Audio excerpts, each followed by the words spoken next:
오늘 저희들에게 주신 말씀은 골로새서입니다. 골로새서 3장 18절에서 21절까지의 말씀입니다. 화면을 보시면 또 될 것 같습니다. 골로새서 3장 18절에서 21절까지 말씀을 저희들 한 목소리로 같이 봉독하겠습니다. 시작. 아내들아 남편에게 복종하라. 이는 주 안에서 마땅하니라. 남편들아 아내를 사랑하며 괴롭게 하지 말라. 자녀들아 모든 일에 부모에게 순종하라. 이는 주 안에서 기쁘게 하는 것이니라. 아비들아 너희 자녀를 노엽게 하지 말지니 낙심할까 함이라. 아멘. 오늘은 죽게 하듯 대 사람에게 하듯이라는 말씀의 제목으로 오늘 말씀을 나누도록 하겠습니다. 저희 하노이 샘물교회 인사가 있지요. 우리 인사 말씀하겠습니다. 제가 하나님이 당신을 하면 나머지를 여러분들 해주시면 됩니다. 하나님이 당신을 부르십니다. 하나님이 당신을 계획하십니다. 하나님이 당신을 사랑하십니다. 아멘.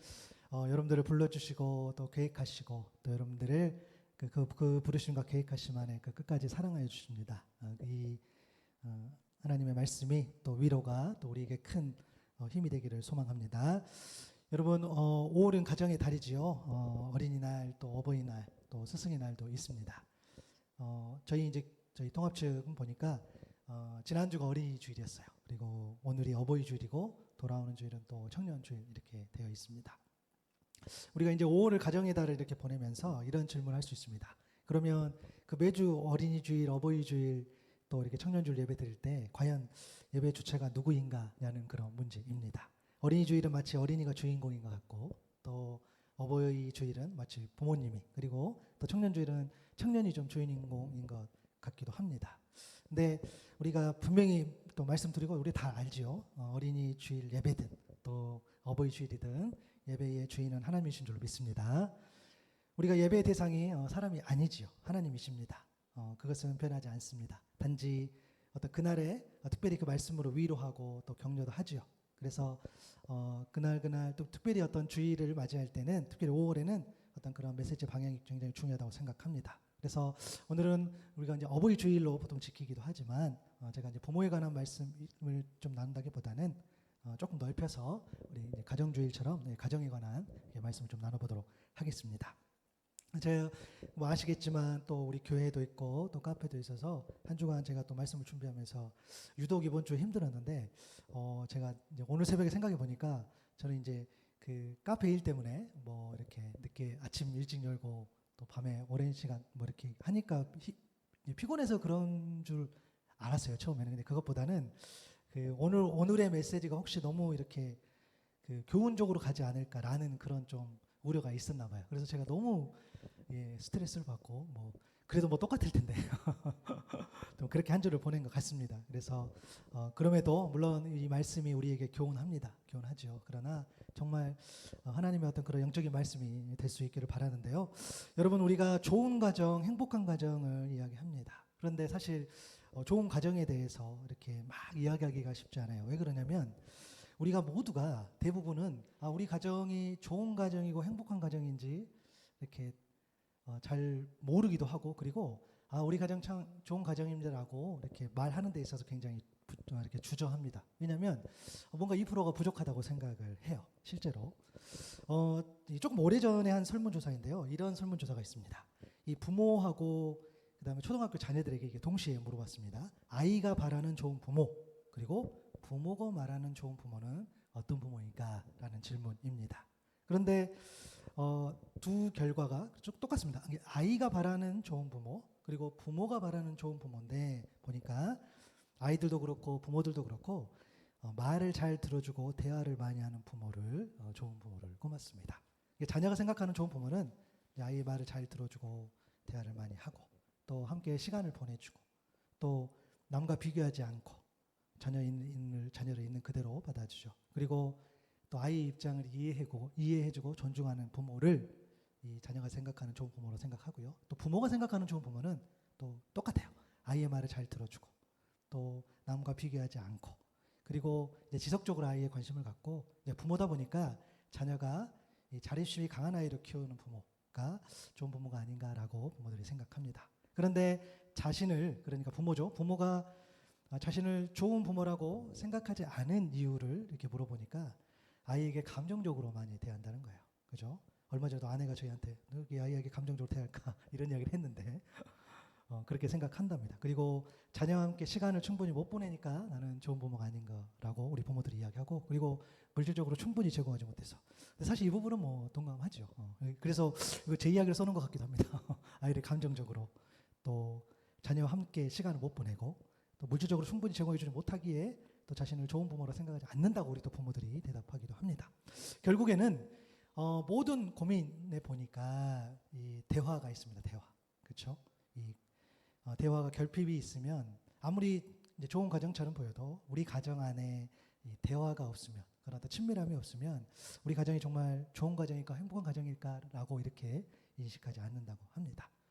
어쩌면 가장 멀리 있는 사람이 가족일지도 모릅니다. 왜냐하면 이 관계라는 것이 관계 여러분도 잘 아시겠지만 마음의 거리가 있잖아요. 그래서 우리가 아무리 가깝게 시간을 보내도 가까운 관계라 할지라도 마음이 멀어져 있으면 굉장히 멀리 있죠. 그러나 저 멀리 한국에 있고 이렇게 해도 우리가 마음이 가까우면 또 관계가 되면 굉장히 가깝게 느껴지기도 합니다.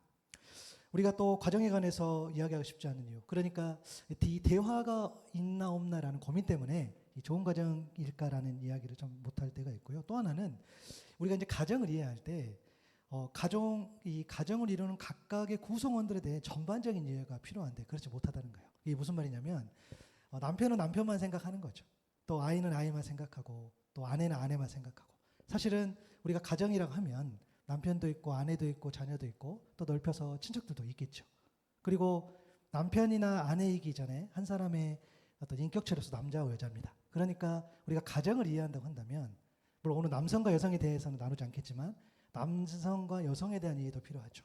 그리고 남편과 아내에 대한 그런 이해, 그러니까 또 결혼 전과 결혼 후에 대한 또 그런 이해들, 그리고 또 그런 역할들, 또 가족이다 보니까 또 혈연 공동체잖아요. 또 그런 이해들, 공동체 이해들. 그러니까 그 전반적인 이해가 사실 있으면서 가정이 어떻다라고 이야기하면 사실 그게 의미가 있는데, 우리는 다 한쪽만 이렇게 보고 아무래도 가정을 이야기하다 보니까 우리가 늘 가정에 대해서 막 이렇게 자세하게 깊이 있게 우리가 좀 이렇게 대화한다거나 이해하지 못할 때가 있는 것 같습니다.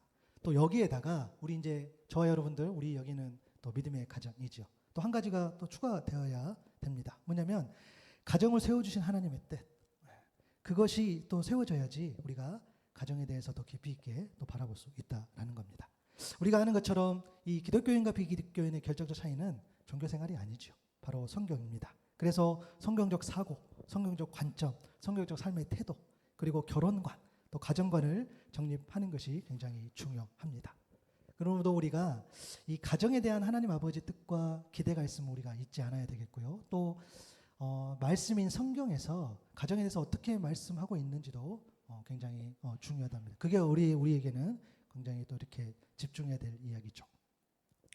이 가정을 이루는 데 있어서 우리가 결혼을 생각해 본다면 결혼을 왜 할까라고 이렇게 우리가 질문해 보면, 그 연세대 교수인 김학철 목사님 강의 중에 이런 이유가 몇 가지 정리했던 걸 제가 좀 내용을 정리해 봤는데, 결혼을 왜 할까 했을 때는 정서적 욕구 때문입니다. 이 사회성, 그러니까 사랑받고 싶은 정서가 있고 사랑하고 싶은 정서가 있죠. 불꽃 같은 사랑 때문에, 아니면 또 외로움 때문에 우리가 결혼하죠. 물론 여기 계신 분들은 불꽃 같은 사랑 때문에 제가 대부분 결혼하신 줄로 믿습니다. 대답을 안 하시고 예, 불꽃 같은 사랑. 예. 그리고 이제 또 어떤 이유 때문에 하냐, 또 성적인 욕구도 있겠죠. 고린도전서 7장 9절에 보면 만일 절제할 수 없거든 결혼하라. 정욕이 불같이 타는 것보다 결혼하는 것이 낫다라고 기록이 되어 있어요. 물론 과거에 비해서 이제 성적으로 너무 이제 열렸기 때문에 이제 사실 이것 때문에 결혼을 한다라고는 사실 지금은 좀 이렇게 말하기가 어려울 정도로 그렇게 되어버렸지만 어찌됐든 이 성적인 욕구도 있습니다. 그리고 안정성에 대한 욕구입니다.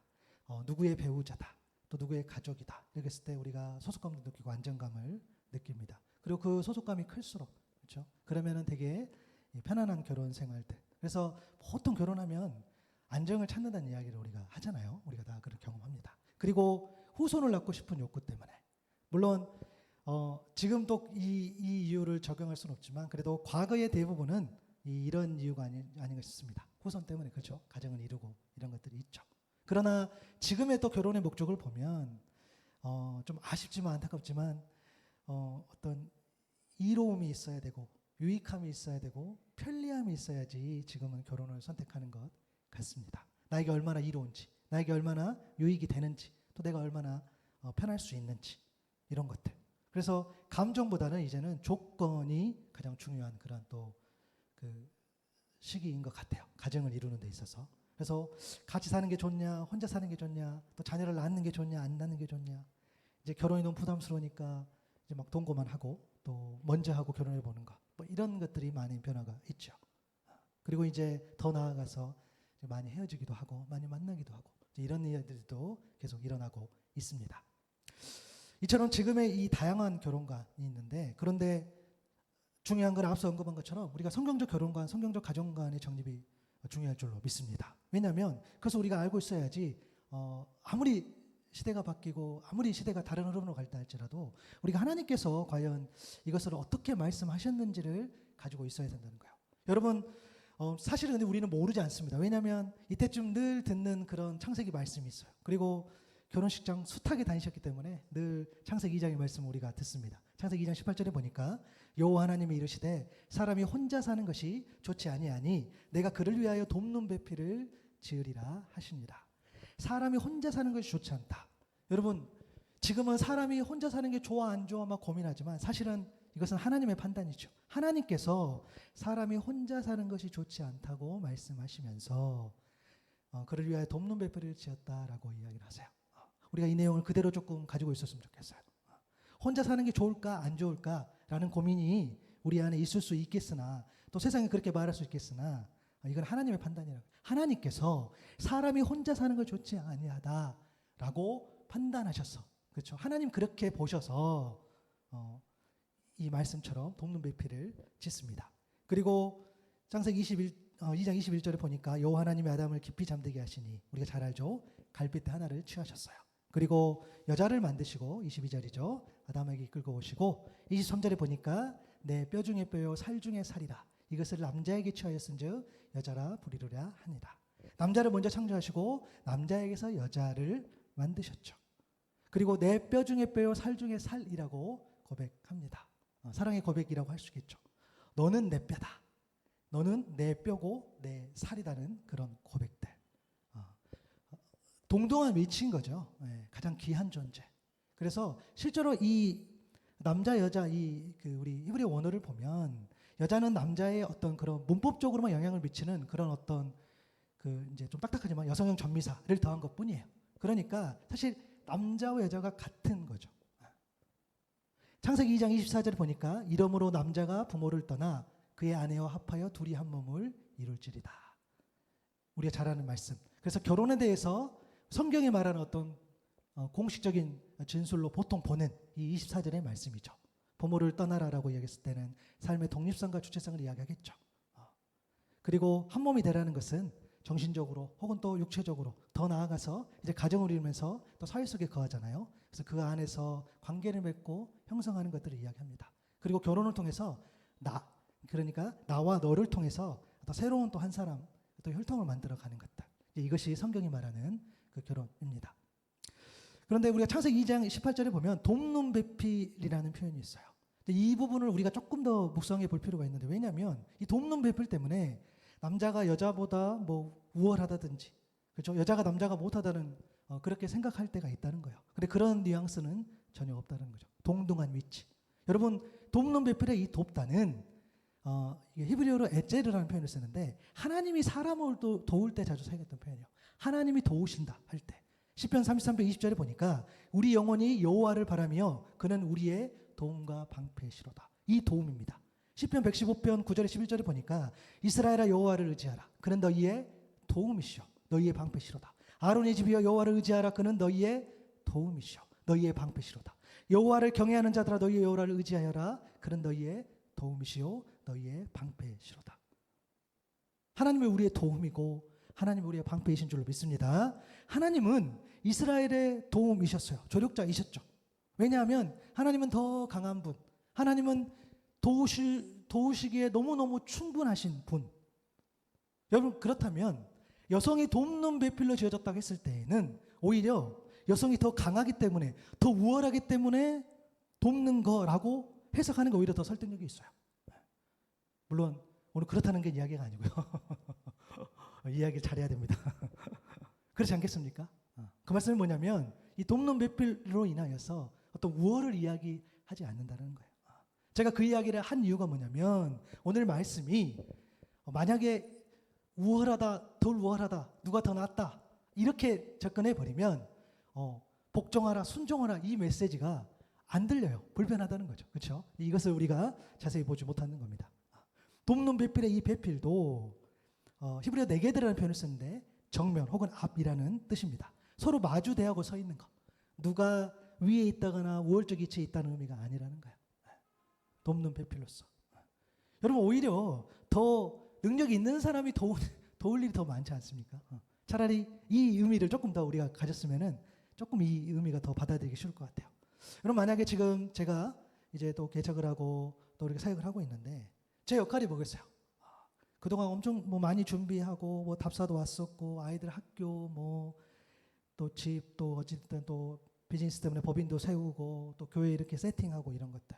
그런데 제가 이런 일들을 감당할 때 저희 아내가 제가 나가 있는 동안 집을 정리하고 청소하고 아이들 학교 보내고 또 성도님이 식사를 준비하고 카페 음료를 준비하고 제가 막 손님들 왔을 때 이야기하고 있을 때 아내가 뒤에서 먹을 것도 준비하고 이렇게 했다고 한다면 여러분 제가 만약에 이 목회 사역을 위해서 크고 이 큰 일을 하고 있는데 이것을 돕기 위해서 아내가 돕는 자로 작은 일을 감당하고 있다라고 본다면 제가 만약에 그렇게 휘레기 같이 생각하고 있다면 이건 말이 안 되지 않습니까? 그렇지 않습니까? 역할의 차이만 있는 거죠. 그렇죠? 여러분 그렇게 따진다고 한다면 우리 아이들이 제일 고생하고 있고 제일 많이 하고 있고 그 다음 아니고 그 다음 저겠죠. 그렇기 때문에 가정에서도 보면 역할이 또 중요한 거죠. 그래서 돕는 배필이라는 이 말을 통해서 오는 남자가 더 우월하다는 어떤 그런 관점을 일단 좀 우리들 내려놨으면 좋겠고요. 그리고 오늘 아까 우리가 4절의 말씀을 봤는데 이 말씀을 묵상할 때 우리가 좀 이 두 가지를 꼭 기억하셨으면 좋겠어요. 하나는 뭐냐면 말씀의 대상입니다. 대상. 오늘 본문 골로새서예요. 골로새서는 바울이 주 60에서 62년경 2년 동안 이 로마의 감옥에 갇혔을 때 쓰여진 옥중 서신 중 하나입니다. 골로새 1장 7절에 보면은 에바브라가 나옵니다. 이 에바브라. 그러니까 골로새 교회는 바울이 3차 선교여행 때 에베소에 체류하는 동안에 이 바울에서 복음을 들은 이 에바브라가 개척한 교회라고 우리가 알려져 있습니다. 그래서 이 말씀, 그러니까 믿는 성도들을 위한 말씀이라는 거예요.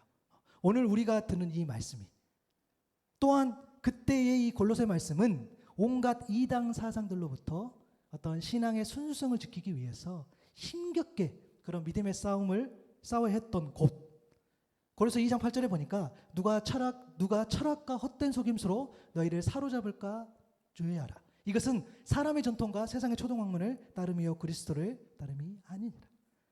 예수님의 말씀, 예수님의 행동, 예수님의 삶, 예수님의 가르침이 아니고 그와 상관없는다면 그것이 아니라고 한다면 모든 것은 헛된 속임수인 줄로 믿습니다. 그래서 바울은 모든 해답을 예수 그리스도에서 찾기를 바라는 마음으로 이 서신을 오늘 썼다는 거예요.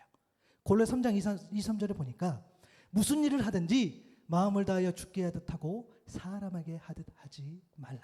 아멘. 여러분 사실 이 말씀은 상전들을 향한 종의 태도를 말한 것인데요. 그러나 이 말씀이 골로새서뿐만 아니라 모든 성경의 말씀을 볼 때 또 모든 삶에 적용할 때 우리의 믿음의 삶이 또 믿음의 생각이 믿음의 행동이 더욱 깊어진다는 거죠. 그것을 많이 적용했을 때 그리고 우리가 찬양했던 것처럼 주님께서 그 시선으로 향하게 된다는 거죠. 우리가 온전하게 바라봤을 때 우리가 죽게 하듯 한다는 것은 뭐냐면 여러분 우리가 죽게 하듯 하다라는 의미 어떤 역할에 충실한 거겠죠. 누가 보든지 보지 않든지 믿음과 신뢰가 가도록 말하고 행동하는 것이 바로 그런 일이겠죠. 요한일서 3장 18절의 권면처럼 말과 혀로만 사랑하지 말고 행함과 진실함으로 그가 이렇게 말하고 행동하는 것이 곧 죽게 하듯 한다는 거예요. 그래서 우리는 이 오늘 본문의 말씀의 대상이 예수 그리스도를 믿는 성도들이라는 거예요. 그러니까 이 말씀이 온전히 단순하게 세상 어떤 교훈적인 메시지가 아니라 예수 그리스도, 그러니까 믿음으로 받을 수 있는 말씀이어야 된다는 거죠. 그러니까 세상의 어떤 그런 교훈적인 메시지를 넘어서서 성도로서 믿음의 시선으로 우리가 말씀을 볼 수 있어야 된다는 겁니다. 그리고 여러분 또 하나, 각 절마다 분명한 대상이 있음도 기억해야 돼요. 오늘 18절은 아내들아라고 부릅니다. 그리고 19절은 남편들아 부르고요. 20절 자녀들아, 21절 아비들아라고 불러요. 이때 아비들은 부모를 이야기하겠죠. 엄마들아라고 부르고 싶지만 지금 아빠들아라고 불렀지만 부모의 대표, 부모들이라고 보면 돼요. 각 절마다 분명히 대상이 있다는 것은 바로 이런 의미인데요. 뭐냐면 이런 거죠. 골로새 3장 18절에 보면 아내들아 남편에게 복종하라 이는 주 안에서 마땅하니라 라고 되어 있어요. 그러면 아내들아 라고 해서 아내들에게 주신 말씀이라는 겁니다. 근데 남편이 아내에게, 성경에서 보니까 아내들이 남편에게 복종하라 했는데 왜 당신은 복종하지 않아? 복종은 그냥 왜 근처도 못 가는 거야? 라고 말하면 안 된다는 거예요. 여러분 우리 그럴 때 있잖아요. 분명히 성경에서 남편에게 복종하라고 했는데 아내 당신 왜 이렇게 나한테 복종 안 해? 라는 게 아니라는 거죠. 19절도 마찬가지예요. 남편들아 아내를 사랑하며 괴롭게 하지 말라 그랬어요.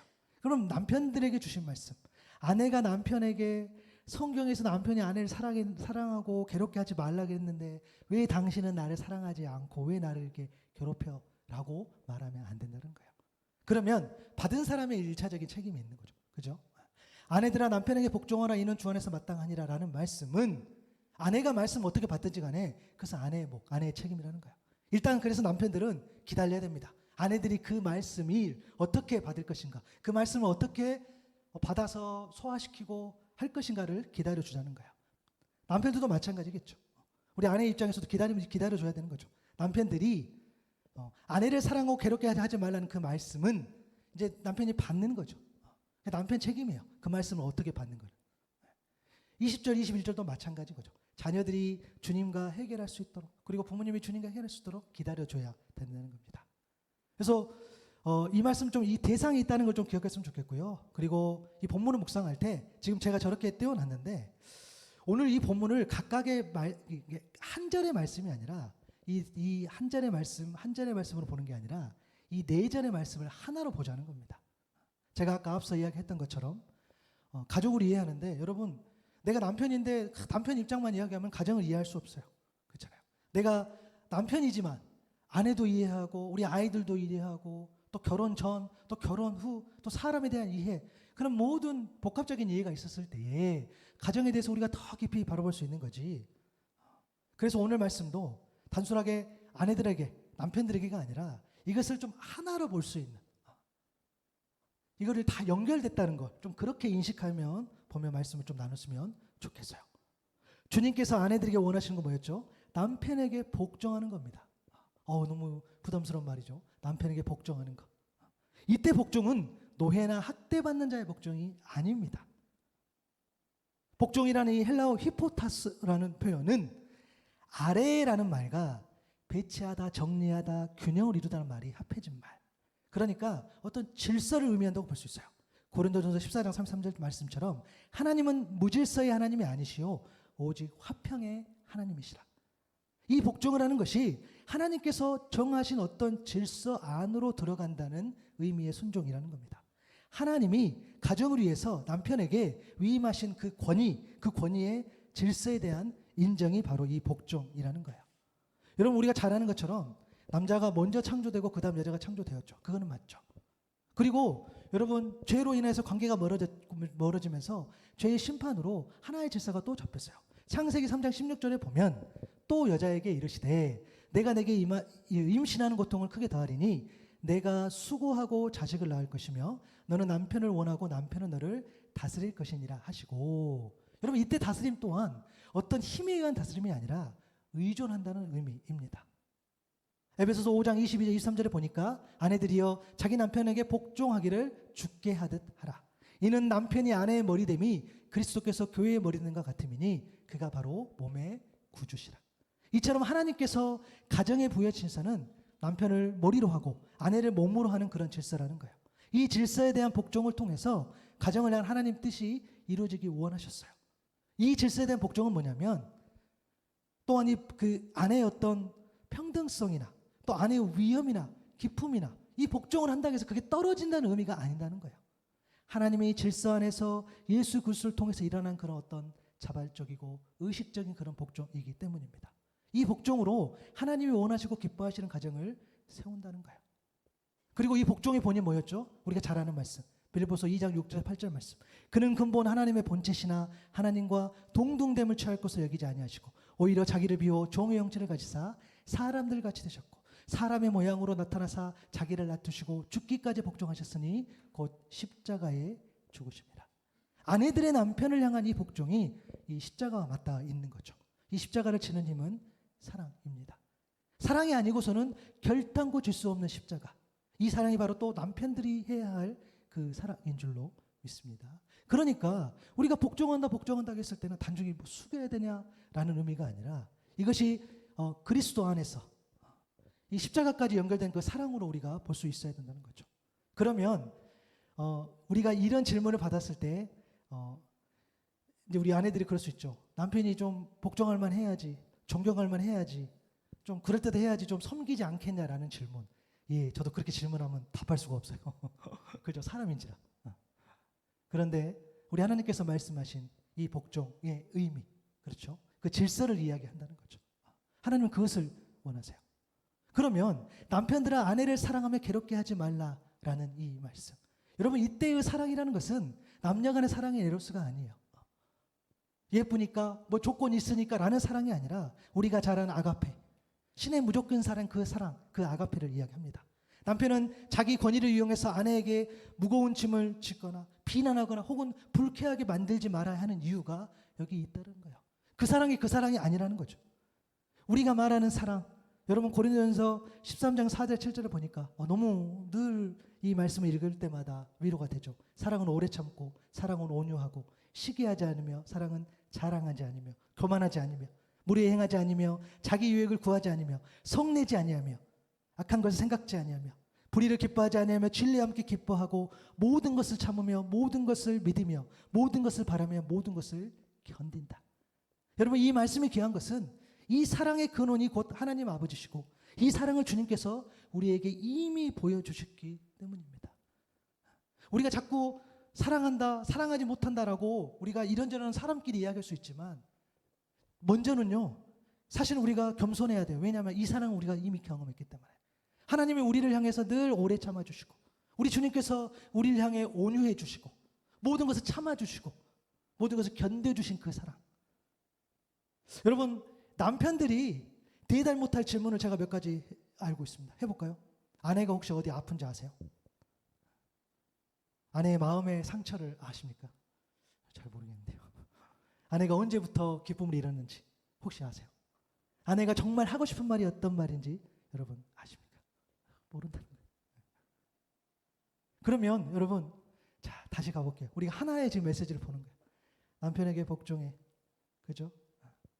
아내를 사랑해라는 것이 사실은 하나라고 볼 수 있는 거죠. 죽게 하듯 하는 거죠.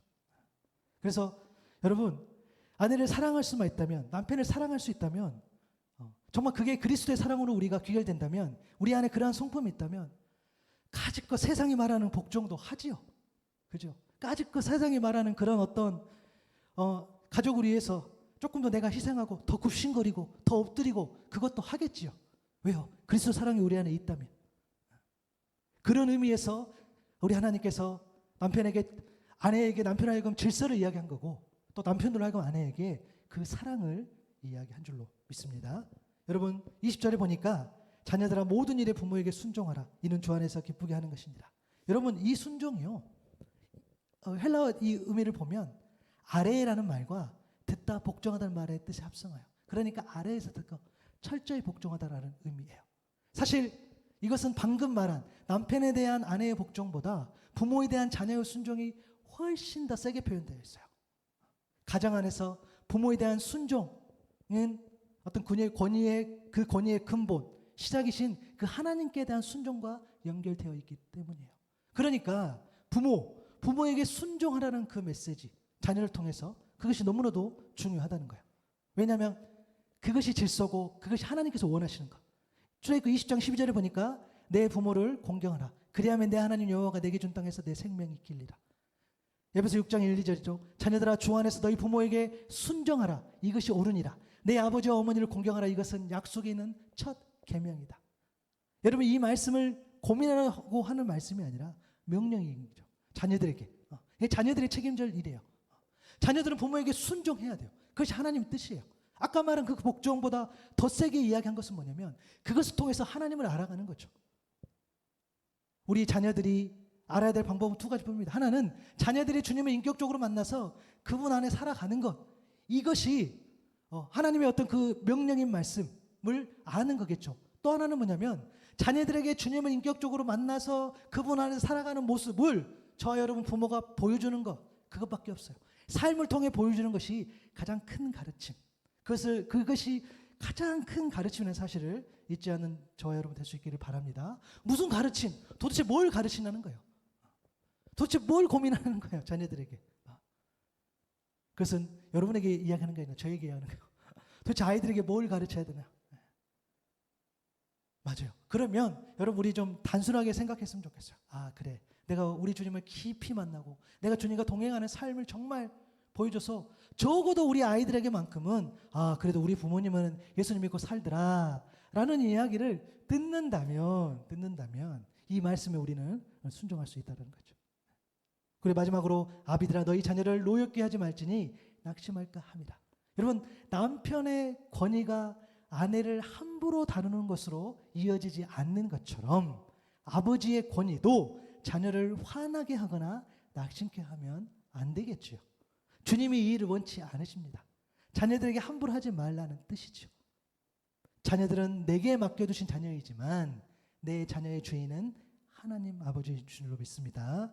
여러분 아비들아 너희 자녀를 노엽게 하지 말지니 낙심할까 함이라 라는 이 부모에게 준 말씀. 여러분 저는 이거 하나만 기억했으면 좋겠어요. 이 말씀을 적용할 때 내가 그러니까 나죠. 우리가 부모에게 상처 준 것은 기억을 못해요. 그런데 이상하게 부모가 나에게 준 상처를 기억한다는 거예요. 그죠?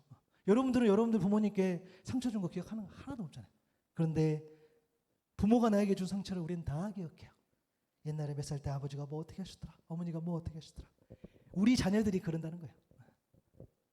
그런 의미에서 자녀를 노엽게 하지 말고 낙심하지 않게 하는 것들이 하나님이 원하시는 뜻이라는 거예요. 여러분 오늘 이 말씀을 드리면서 제가 늘 우려했지만 이것을 우리가 어떤 교훈적인 메시지로 받는 것이 아니라 정말 영적인 메시지로 받기를 소망합니다. 여러분 도대체 우리가 가정을 생각할 때에 우리는 가장 저도 이 설교를 준비하면서 얼마나 많은 찾아보고 이렇게 했지만 맞아요. 얼마나 좋은 이야기들이 되게 많아요. 이렇게 하고 저렇게 하고 또 뭔가를 해야 되고 뭔가를 안 해야 되고 이런 것들이 있지만 여러분 그 근본되는 그 힘은 어디서 오냐는 거예요. 그 근본되는 힘. 그것은 예수 그리스도 그 인격에서 올 줄로 믿습니다. 그런 의미, 그 사랑으로 인하여서 우리가 복종할 수 있고 그 사랑으로 인해서 우리가 사랑할 수 있고 그 사랑으로 인해서 우리가 순종할 수 있는 거죠. 그 사랑으로 인해서 우리가 참아도 내고 하는 거죠. 그것을 놓치고 살아간다면 우리는 여전히 오늘 또 가정에 대해서 그냥 그런가 보다라는 것들. 그냥 우리 가정 특별한 일이 없으면 되겠지라는 것들. 좀 대화가 없네. 대화 좀 해야 되겠다라는 그런 어떤 일반적인 수준에 그친다는 거예요. 그런 수준에 멈췄을 때는 우리도 살지 못하고 우리 자녀들도 살지 못한다는 사실을 여러분 좀 기억하셨으면 좋겠어요. 오늘 좀 말씀을 정리하면서 마지막으로 이 이야기 하나 또 하고 마칠까 합니다. 이 말의 품격이라는 책에 보면 이런 그 대화가 실려 있어요. 이 40대 후반의 아빠 딸의 대화입니다. 아빠가 딸이 이렇게 질문해요. 아빠 학교에서 배운 단어가 있는데 뜻을 잘 모르겠어요. 존중이 뭐야? 그리고 진심이라는 낱말의 의미가 뭐야? 라고 질문합니다. 아빠가 이제 바로 대답하지 않고 약간 뜸을 들여요. 왜냐하면 그 사전적 의미를 어떻게 찾아서 알겠는데 이제 이거를 어떻게든 잘 또 다르게 이야기를 해줘야 되니까요. 그러니까 이 아빠가 이렇게 이야기합니다. 존중은 상대방을 향해 귀를 열어놓는 거야.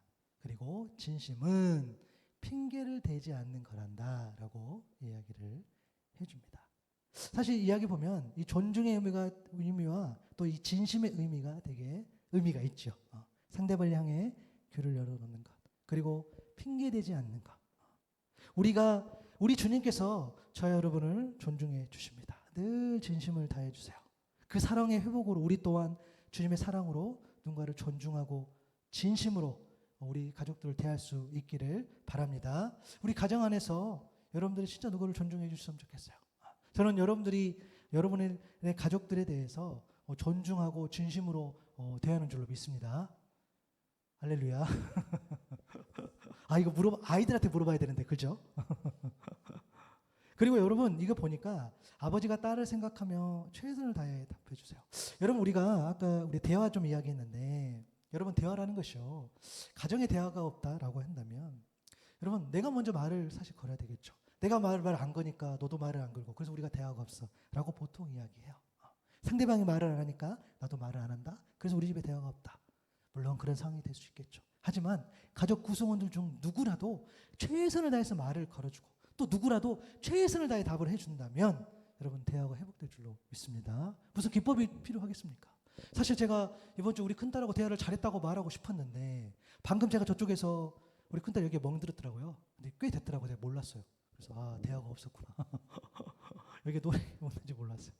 예, 참 이럽니다. 예, 저는 제가 어떤 대화를 통해서 이거 몇 번 대화를 했어요. 그래서 내가 대화를 했다라고 자부심이 있었는데, 여기가 멍든지를 계속 몰랐어요. 여기가 엄청 크게 멍들었더라고요. 그래서 나만 몰랐더라고요. 그래서 대화가 부족하구나라고 생각을 합니다.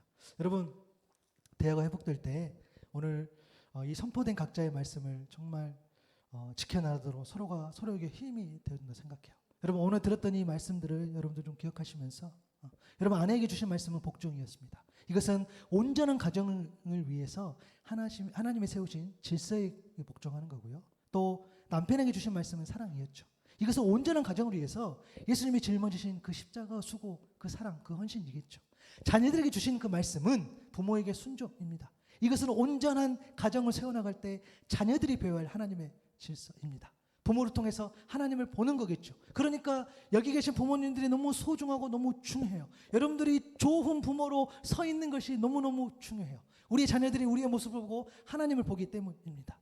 그리고 부모들은 이게 주신 말씀이 뭐였죠? 자녀를 화나게 하지 않는 것. 이것은 온전한 가정을 위한 자녀들을 향한 존중이겠지요. 오늘 불렀던 아내들아, 남편들아, 자녀들아, 또 부모들아라고 이야기했을 때에 각자의 역할이 있을 겁니다. 여러분들 교회도 보면은 어느 교회가 정말 좋은 교회고 어느 교회가 영적으로, 양적으로, 또 질적으로 부흥하겠습니까? 각자의 역할을 잘 감당하겠죠. 목회자는 목회자대로, 성도는 성도대로, 또 직분이 있는 대로 직분이 있는 대로, 없으면 없는 대로 그 각자의 역할을 잘 감당할 때에 교회가 안정되고 교회가 날로 하나님께서 은혜를 부어주시겠죠. 가정 또한 마찬가지지 않겠습니까?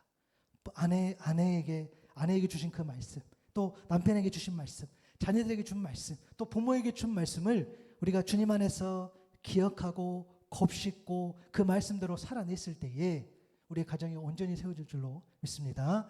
여러분, 다른 방법이 있을 수 있겠어요. 그러나 본질은 그게 아님을 좀 기억하셨으면 좋겠어요. 예수 그리스도의 그 사랑, 예수님께서 우리에게 보여주셨던 그 수고와 헌신이 아니고서는 우리는 온전하게 복종할 수 없고 온전하게 사랑할 수 없어요.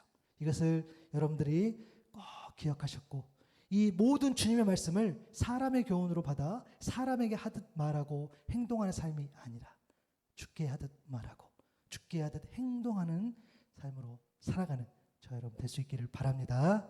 아멘. 저희 찬양하겠습니다. 우리 나의 안에 관하 찬양하고요. 이 찬양할 때 오늘 말씀 좀 기억하시면서 우리가 주님 안에 거하는 방법밖에 없습니다. 그래서 이 말씀을 단순한 교훈의 말씀이 아니라 생명의 말씀으로 받길 소망합니다. 나의 안에 관하 우리가 찬양하겠습니다. 거하라 저는 내 하나님이니 모든 환난 가운데 너를 지키는 자라 두려워하지 말라 내가 널 도와주리니 놀라지 말라 내 손 잡아주리라 나의 안에 거하라 나는 내 하나님이니 모든 환난 가운데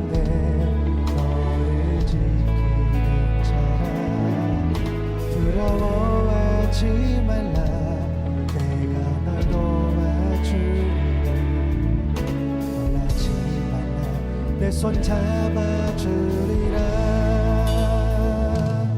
내가 너를 지명하여 불렀나니 너는 내 것이다.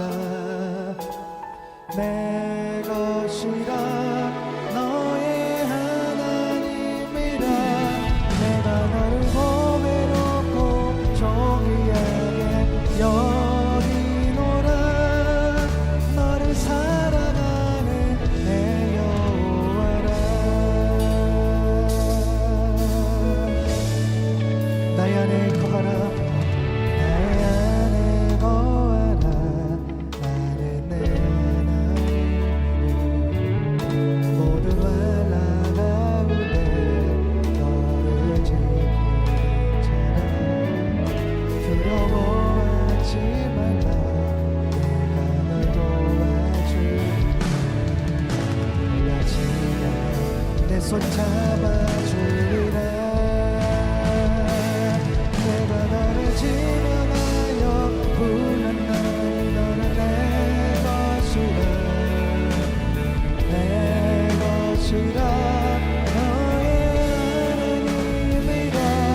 내가 너를 보배롭고 존귀하게 여기노라.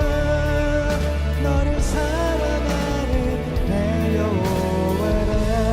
내가 너를 지명하여 내가 너를 지명하여 불렀나니 너는 내 것이라. 내 것이라 너의 하나님이라. 내가 너를 보배롭고 존귀하게 여기노라. 너를 사랑하는 내 여호와라. 우리 한번 기도했으면 좋겠습니다. 기도하실 때에 아내들아 남편에게 복종하라. 이는 주 안에서 마땅하니라. 남편들아 아내를 사랑하며 괴롭게 하지 말라. 자녀들아 모든 일에 부모에게 순종하라. 이는 주 안에서 기쁘게 하는 것이니라. 아비들아 너희 자녀를 노엽게 하지 말지니 낙심할까 하니라. 이 말씀을 우리가 온전히 받기를 소망합니다. 가정이 깨어지고 가정의 대화가 단절되고 또 부모와 자식 간에 아픔이 있고 또 아내와 남편 간에 아픔이 있는 그 가정들이 많다고는 이 시대에 하나님 우리의 가정이 다시 한번 주님 앞에 온전히 서가기를 소망합니다. 이 시간 기도하실 때에 우리의 가정도 하나님께 올려드리고 또 모든 이 땅의 가정들이 하나님 안에서 회복하고 평안을 누릴 수 있도록 깨지고 상처 있는 가정들이 하나님의 사랑으로 다시 한번 화합할 수 있도록 또 화평의 주님께서 그 가정의 질서를 잡아줄 수 있도록 우리가 이 가정을 위해서 한번 중보하며 나아갔으면 좋겠습니다. 기도하시겠습니다. 하나님 그렇습니다. 하나님 오늘 또 우리 주신 말씀으로 힘을 얻고 나아갑니다. 주님 소망합니다.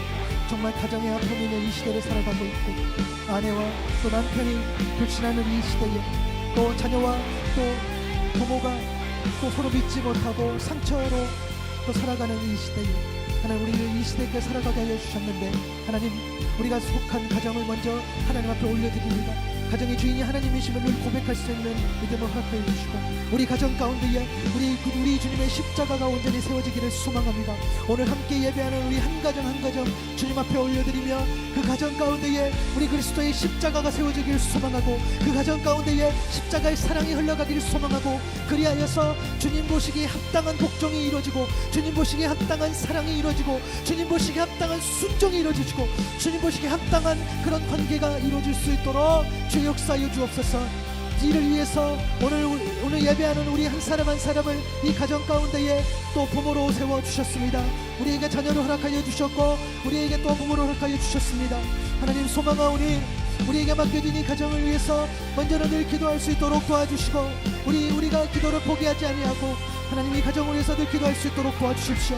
무엇보다도 가정 안에 아직도 믿지 않는 우리 자녀가 있습니까? 우리 아내가 있습니까? 우리 남편이 있습니까?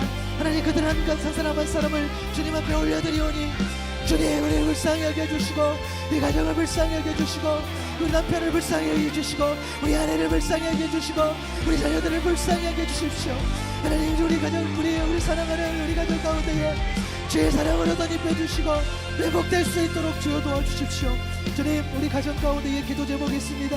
혹시 아픔이 있습니까? 절망이 있습니까? 주님 안에서 아직 회복되지 못한 그런 관계들이 있습니까? 주여, 주의 사랑으로 회복될 수 있도록 주여 역사하여 주시고 우리에게 믿음을 주셨어.